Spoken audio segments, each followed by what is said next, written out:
To another episode of Me and My Friends Podcast, The Black Man Perspective. We have some great topics for you tonight. We have a great guest. Please introduce yourself. My name is Will Cannon, Rochester, New York. All right, let's jump right into it. Obviously, Olympics just ended, and I think this was one of the best Olympics for not just the United States, but for African Americans and African American women specifically. When it comes to the diversity in sports, a young black woman won the gold for boxing, track and field, won some medals. Felix is my boo. We had some women win swimming medals, and obviously the shot put young lady and the WNBA ladies won the gold. So how do you feel about the numerous sports that African American women have dominated this year in the Olympics, and hopefully, do you believe it's gonna last like that for a long time? And we obviously can't forget gymnastics too. Yeah, I think obviously being an African American, it's a sense of pride on many levels, seeing, people that look like you, that you can relate to being successful.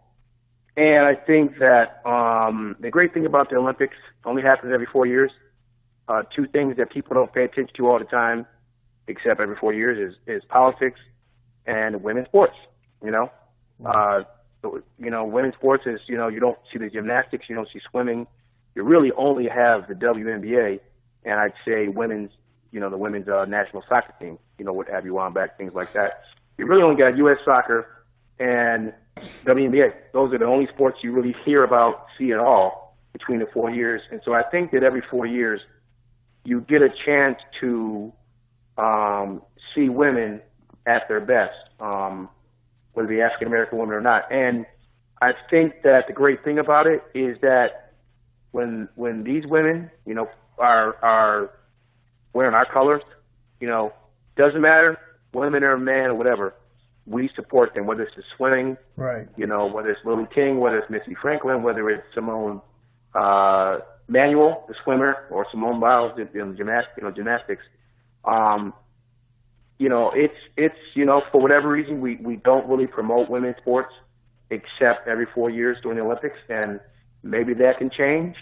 And I think that, in particular for the African American women who are successful, Simone Biles, Simone Manuel, and so on, gymnastics and swimming and certain things, aren't necessarily fields that we typically go to. Track and field, obviously, a lot of African Americans.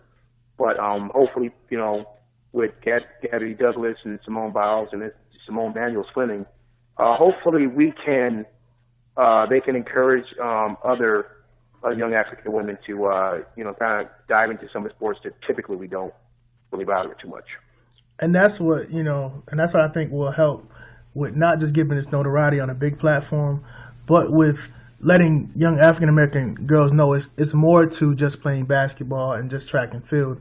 You can still become successful swimming. You can become successful doing shot put, boxing, and different things like that. And also, I think a lot of things have changed now because with different litigations and stuff like that, a lot of universities are putting more money into female sports. And, you have to get a return on this, so you have to have great talent. And you got to have great athletes. So you have to have African Americans, Latinos, just competing, right? So I feel like, the fact that they did so well will not just let people know that we want to see this, but have other universities and high schools and community centers put money into swimming programs, not just gymnastics, but boxing programs, track and field, shot put, programs specifically geared towards young women to say, listen, if these women can do this, I know I can get a young girl from whatever city you're in, to be successful in this sport. Yeah, and it's just one of those things. You pay attention to people when they look like you, when you can relate to them. And, case in point, they have the women's, I don't know what to call it, but they have a lot of the women like Gabby Douglas, Simone Biles, different people coming to Rochester and on this tour. One of the stops is Rochester, New York. I typically would never, go to something like that. But me and my wife are actually gonna, they're coming to Blue Cross Arena, and we're going to go down there. That's not something we would normally do. But when you have diversity in sports, it can capture the attention of people who would normally not pay attention. And I'm watching, swimming. As I move on to swimming, I watch swimming in the Olympics no matter what. Right. But when you see Simone Manuel out there, it's like, wow, that's interesting. And for me, it's not going. I don't know if me personally, I don't know if it would increase my interest, a whole lot. But there are some people who maybe don't watch, African Americans who don't watch swimming at all. So this is your target audience. These are people who you get new fans. And so maybe after you hook them to Simone Manuel, they'll like the sport so much that they'll be willing to watch it no matter what the race of the competitors are. Right. And that's hopefully the end goal, right? Is to just get people to support female sports and women sports in general more than what we do currently. Because like you said, there's certain things that I wouldn't go to. I've been to a few WNBA games, but not a lot. But I know eventually I will have to go to more, different things. There's different female boxers in Atlanta that are very, very talented that I've seen that I should, support. So that was a good conversation on that. Sticking with the Olympics, it's a great story. Our good friend Ryan Lochte. Rochester native. Right. Our good friend Ryan Lochte has got joy and pain. Right. Got himself in a whole bunch of trouble while overseas in Rio. So the story went like this. He came back to Olympic Village and said he was actually robbed with 3 other swimmers. Now, people who don't know Ryan Lochte, he is probably one of the most famous swimmers besides Michael Phelps in the Olympics, right? People thought he was 18, 19. He actually looks younger than what his age is, but he's actually 32. So anyway, he comes back to Olympic Village, said him and his friends were robbed. They had to give these guys money to let them go. They were kidnapped and all this other stuff.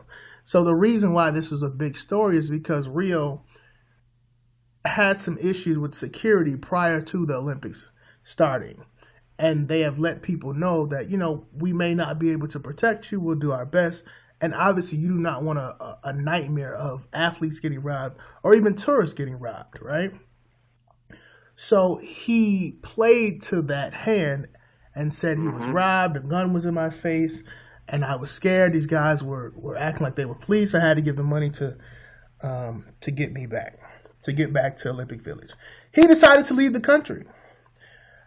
Come to find out, they investigate this. All this stuff is on video. Actually, him and 3 other guys that he was with at 5, 6 o'clock in the morning decided to vandalize a gas station, urinate in a hallway, and get into the wrong cab. And that's when the actual police came, showed up, and said, hey, you vandalized property. Let's not make it a big issue. Give us money to take care of the damage for this property, and then you can go. So none of the stuff that he said happened. His items were never robbed. He was not kidnapped.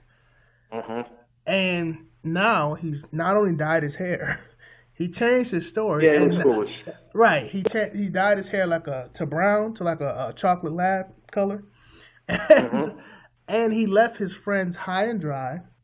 His friends passports were taken, and they were told they cannot leave. He had to donate $11,000. He's already lost 3 endorsements, all for not just telling the truth and saying we had a stupid night. So the question is, how do you feel about that? And do you think it was enough punishment in the sense of from what he's going to, the 3 endorsements, compared to what it could be if it was an NBA player, if this was a track and field athlete?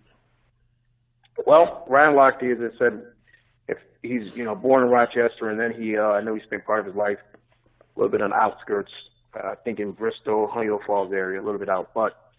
When I think of, definitely, even like back to the African American, women, certain things make you pay more attention. So Ryan Lochte being from Rochester, no question, Michael Phelps is enough. But then over the years, there's no question I watched even closer because Ryan Lochte was, from Rochester. So right. Ryan Lochte. So, obviously Rochester native. And when I think of Ryan Lochte, I think of joy and pain. Ryan Lochte, being from Rochester, definitely caused me to pay more attention to, swimming. Michael Phelps, got my attention, but then Ryan Lochte, no question, added to, me being focused on it and, seeing him do well. And I think of Ryan Lochte, I think of this situation, but I think of him copywriting the words instead of yeah. Remember, like J-E-A-H. Yeah.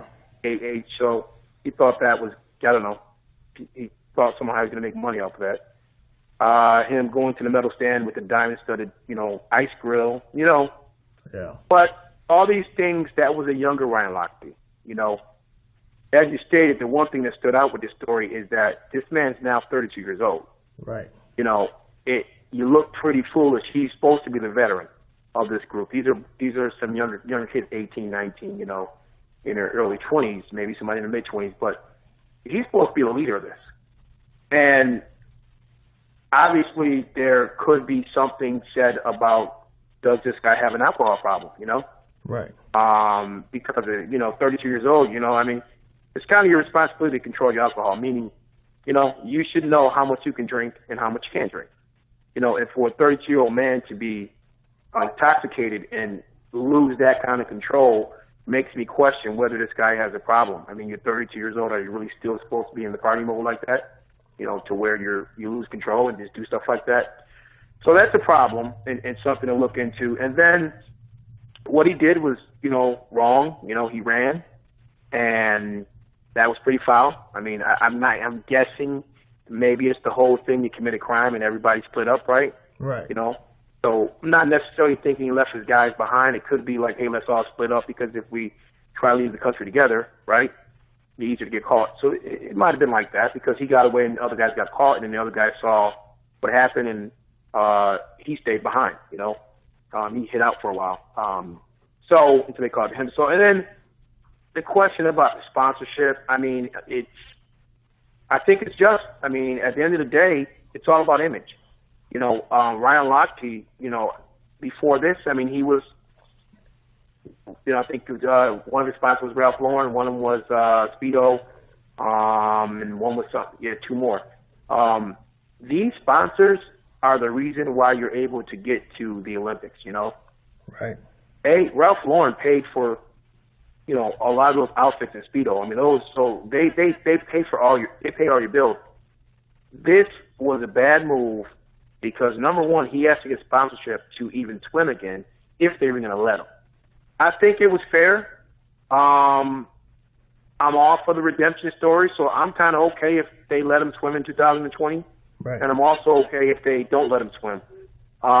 Because they were this wasn't just about moral and ethics.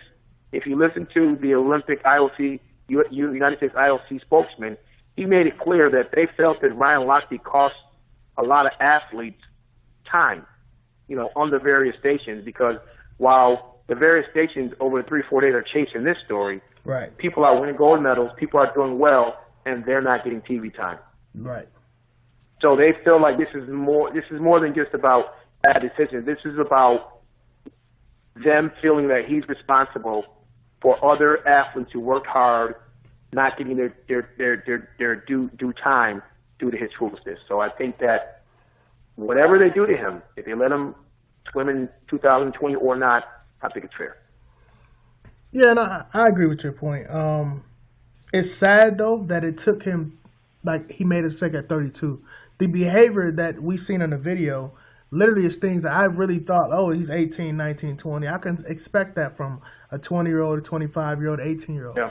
But a 32-year-old grown man, drunk, 5, 6 o'clock in the morning in a foreign land, in a foreign country, that doesn't seem too right. smart. And like you have to understand, you don't know anyone over there in the sense of who can protect you. You're not with security. I understand having fun. I've been to numerous places having fun, but when you're totally out of it, where you don't even know what you did, what was right, what was wrong, what left or right. That is a serious decision problem, right? That's a characteristic flaw. That means you make bad decisions. And that's why these companies had to drop him, because, like you said, they had an opportunity to put other athletes on the media and make them other athletes not only just famous, but to make money off of them and say, hey, let's put this person on a Wheaties box. Let's put this person on in a Nike gear, a Nike endorsements or whatever the situation is.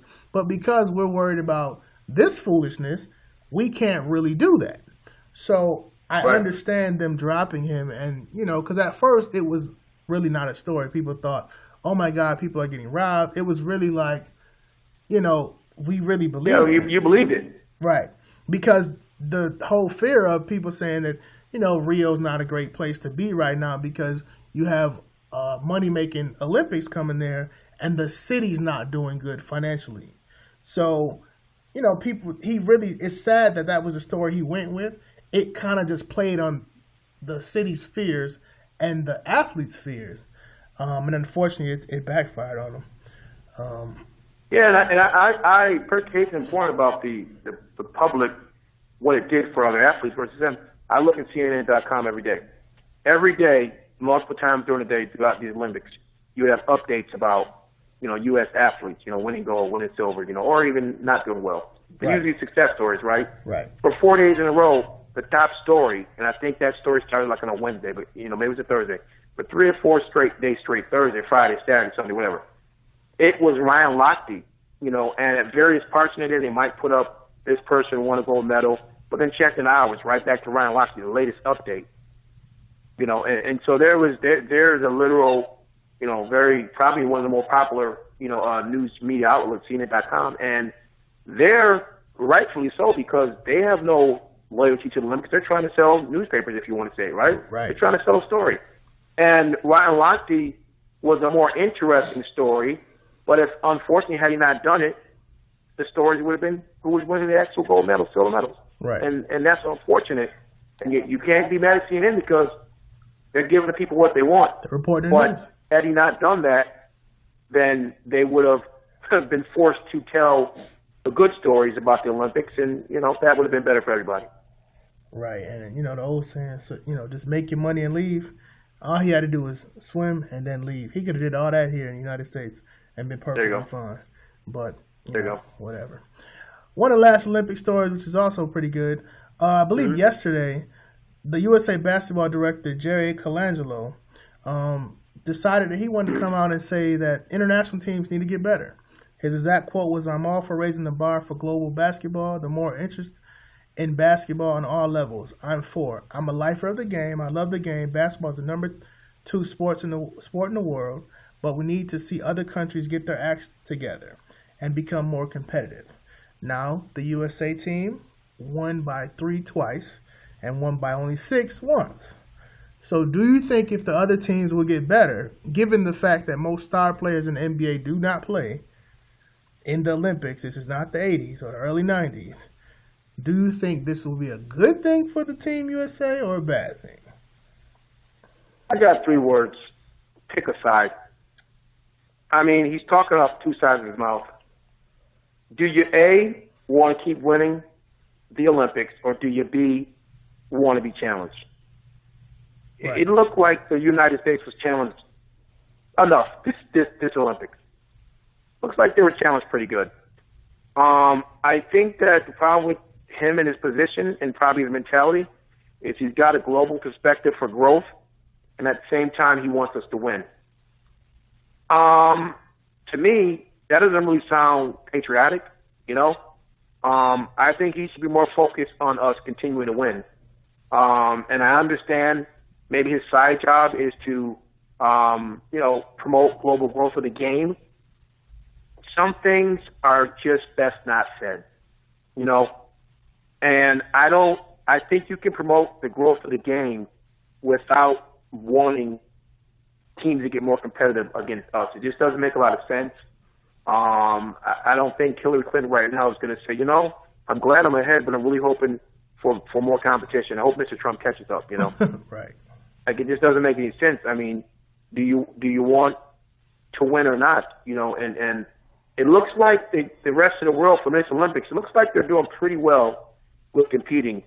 And I'm not sure that you need to push them, because then if you push them and they get better than us, then I guess you're on the other side. So back to my original point, Jerry needs to pick a side. What he's saying does not make any sense. Also, because this is a new NBA, right? Most of the top tier players don't play.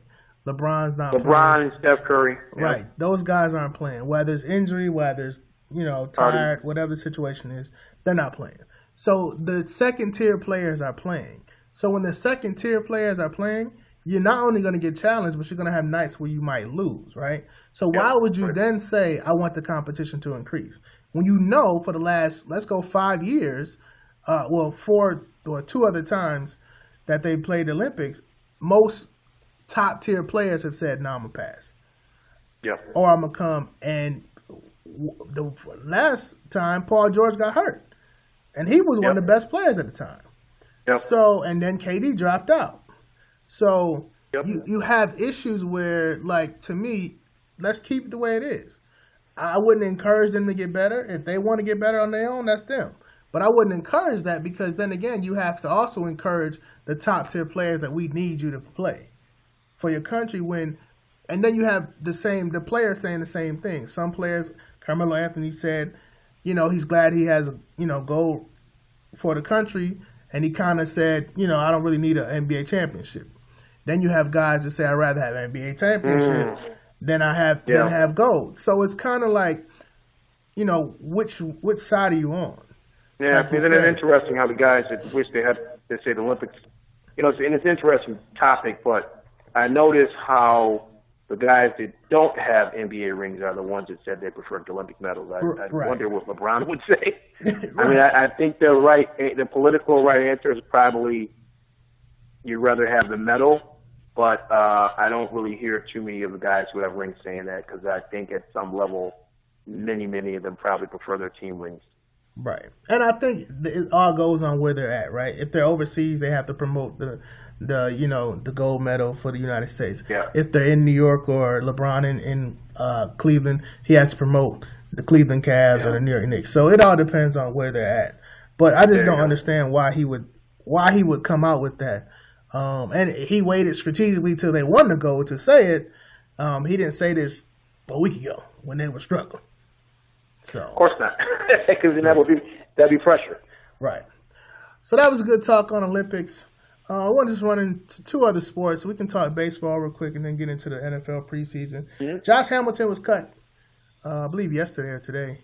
Josh Hamilton, longtime MLB player for the Rangers. A lot of people didn't even know he was playing. He was hurt all season and he got didn't know. Thought he was retired. Yeah, he had knee surgery in the off season and I guess it didn't go well when it come to rehab. And they want him to come back next season. Do you feel like enough is enough? He's been there, he's been cut, he's been traded. They had to change their whole system to stick by Josh Hamilton. And I don't know if the return has been there. So when is enough enough? When it comes to I feel like when it comes to Josh Hamilton, I think that it's past that point a long time ago. I think that it's a great thing that we live in a country where we don't just condemn people for substance abuse. I mean, just like on a job, if you are, open, just about any job, I mean, legally, not getting to what people actually do, but legally, if you go to your boss and admit that you have any kind of substance abuse problem, they're legally bound to work with you, right? Right. And so I'm all for, so the MLB and, the Major League Sports, they're following the legal mandates, and that's fair. But there is a line, even at a job, at some point, jobs will be given the okay to terminate you, Right. If you continue to go in and out of rehab, they're not obligated to keep you forever. And with Josh Hamilton, at some point, there is a responsibility to get clean and stay clean. Right. I mean, and he's not done that. And, they've done everything. They've hired security teams / babysitters. They've done all these things. And I think at some point, and I think they're well past that point, by the way, I think at some point you have to let it go. And, I don't know what the contract situation is right now, but if there's any way to release him from that contract, it's time to be released. Well, I could not imagine the distraction if I was a fan of this team. It's got to be really bad for Rangers fans, to be dealing with this. So I think that it's past that point, and we're talking about a revolving door of rehab stints and, being clean and falling off the wagon again for probably 6 or 7 years, and maybe longer. And I think it's past that point, and the Rangers need to kind of let this guy go. Well, they released a statement they want him back for 2017. So I don't think that's happening, but I agree with you.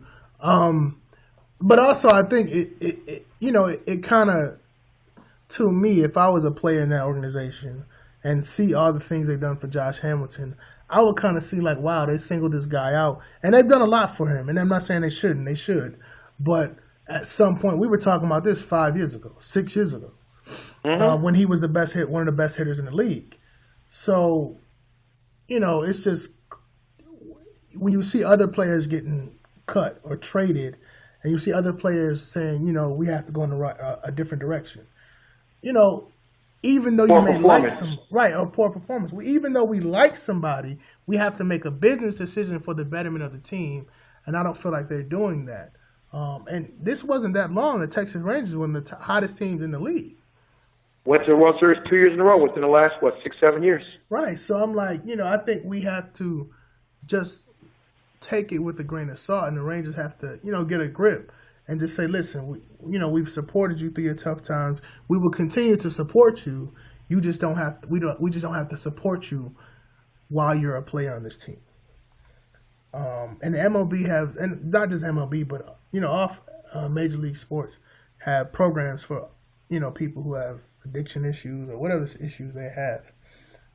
But I just think it's well past the time where he should have been gone. Yeah, I mean, how long do you support a guy for anything, whether it's substance abuse, if it was a guy who, domestic abuse, or performance, I mean, just bad performance, I mean, something, I think that it's got to cause locker room problems because one could say, well, this guy, he's not performing well off the field. I'm not performing well on the field, Right. My numbers aren't good on the field. His numbers aren't good off the field, I mean, what's going on? I mean, support is support, so if I'm batting 205, why do I have to get cut? Why can't keep getting chance after chance?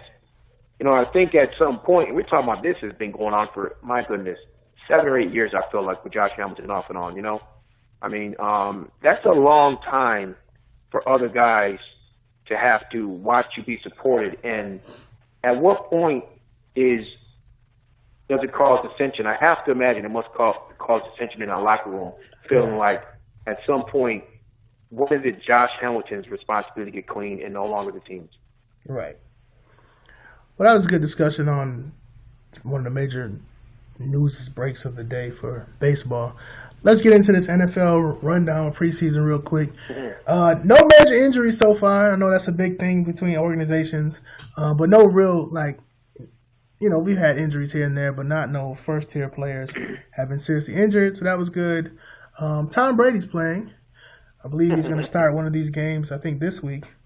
And suspended players. So, to me, right, I think I've watched Garoppolo, whatever that guy's name is, and he needs a lot of work, right? He needs a lot of repetition.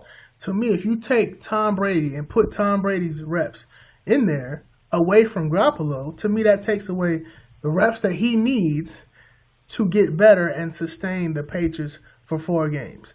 The Patriots can't go 0-4 and say they're going to win a Super Bowl. They can win the division, go 0-4 because it's it's the AFC East. But they can't say they're going to win the division. And their running back got hurt. They traded the center today.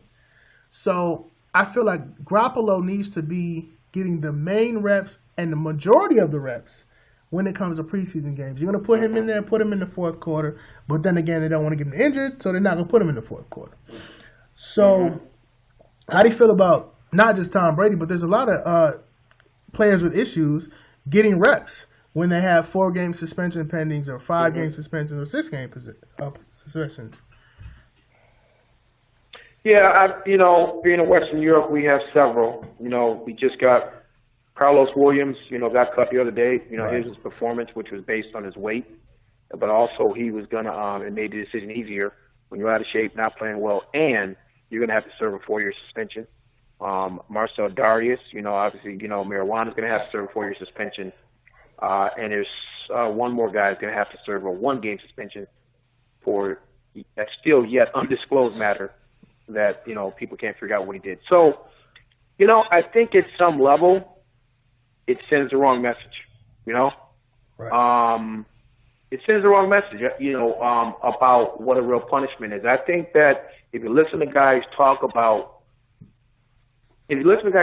training camp, there's guys don't like OTAs and stuff like that, but guys, have a lot of pride in the bond that they can establish, with the guys they play with, right? And you get a lot of that in training camp, a lot of downtime, a lot of time to connect, It's like, you're going, it's like the first day of school, Right. You haven't seen your classmates all summer, and now you get to see them again. I think that is a fair. Those suspensions need to include some aspect of the preseason, because number one, it's going to cause some of these guys, maybe not your top guys, it's going to cause some guys to not even make the team. Right. Guys that are on the fence, and you got a 4-game suspension, and you can't come to training camp, you got to miss, certain preseason games and things like that, right? It's going to cause certain guys to not even make the team. It's going to hurt more because preseason gets you ready, and training camp gets you ready for the real season, right? There's going to be guys who, when they finally do play in the regular season, are not going to be up to excellent standards. They're not going to be in game shape. Yeah. They're not going to have the time in it. So I think you're going to cause even more of an issue, and I think that there's no greater pressure if you want to get a player's attention than losing the respect of his teammates. And whatever you can do, unfortunately, to punish him in that manner, I think you need to do it, because right now it's kind of a joke. You get in shape, you're with your buddies, and you know all the plays, and then you miss a couple games, and you're back. I think you really want to send a message.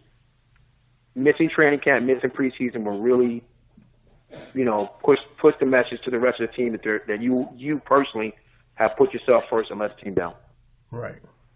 Yeah, I don't really understand it. Cause like you said, there's guys that are trying to make the team that they can't get playing time because we have starters who have, whatever reason, have made mistakes and are unable to play for the first couple of games. Yeah. But they need to play and prove themselves. And also, to me, as a team, I want to see what the guys who are trying to make the team. I want to see if they can play. I may have lightning in a bottle, but I cut them because I don't know.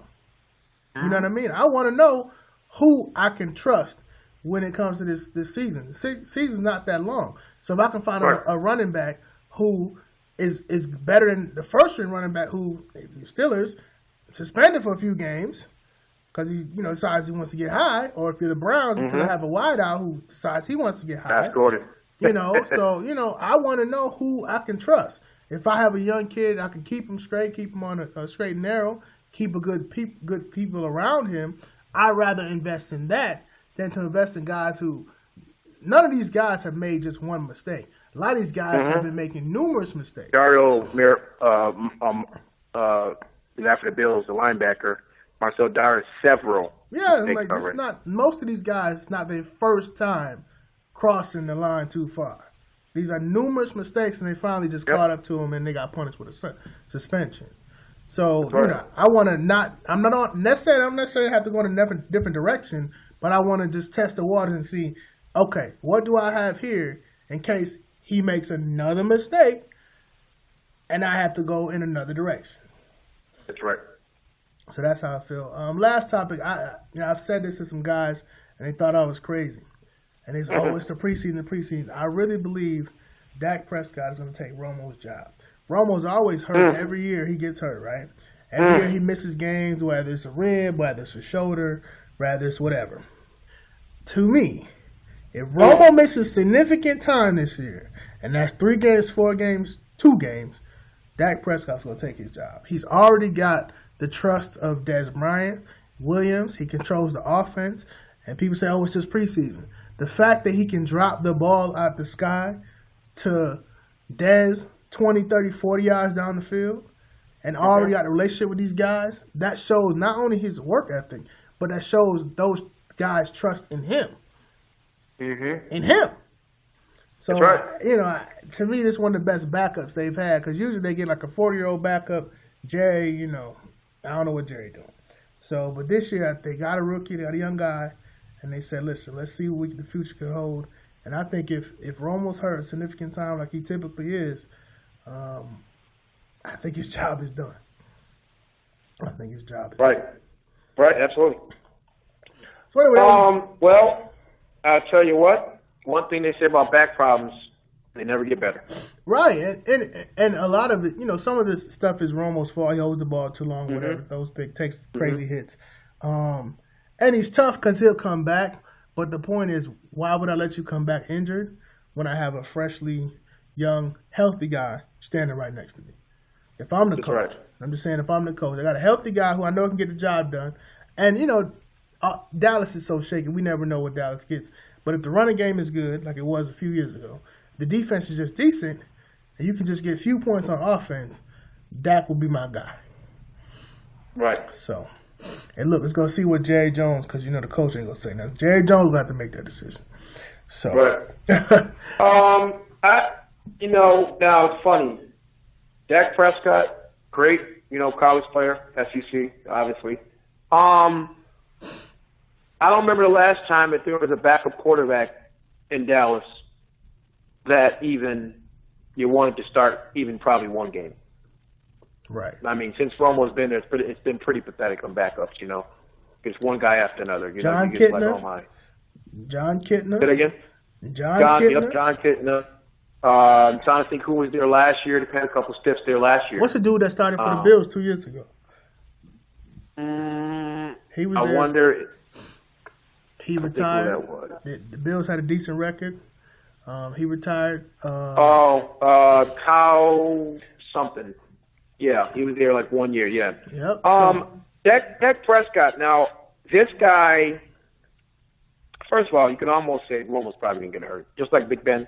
Certain quarterbacks, right. you know they're gonna get hurt. Romo's 36, gonna be 37 in April, meaning you got 2 or 3 years left, and it's gonna be downhill. Dak Prescott, this guy has great touch on all throws. Doesn't matter whether he's throwing a screen pass, crossing route, slots, medium pass, West Coast offense, deep throw. The guy has great touch, great accuracy. Reminds me a lot of Romo and Brett Favre. A lot of unorthodox throws, back foot. He doesn't need to be set. He doesn't need to be set both foot. Doesn't have to throw it from the same angle. Can throw it in the run. He can throw any pass, back shoulder pass, which is obviously very effective. Leads the receiver as well. The guy's got every throw. Now the guy doesn't have a bullet arm. He doesn't have a Brett Favre when he was younger arm. He doesn't have Peyton Manning. When he was younger, he doesn't have a bullet arm. But the guy has has everything you want from a quarterback, and he has the legs. Right. There's no question that Tony Romo's probably going to get hurt for some games. I expect Dak Prescott to get some live action. And the Cowboys, to me, from what I've seen off this kid, they should have their quarterback for the future.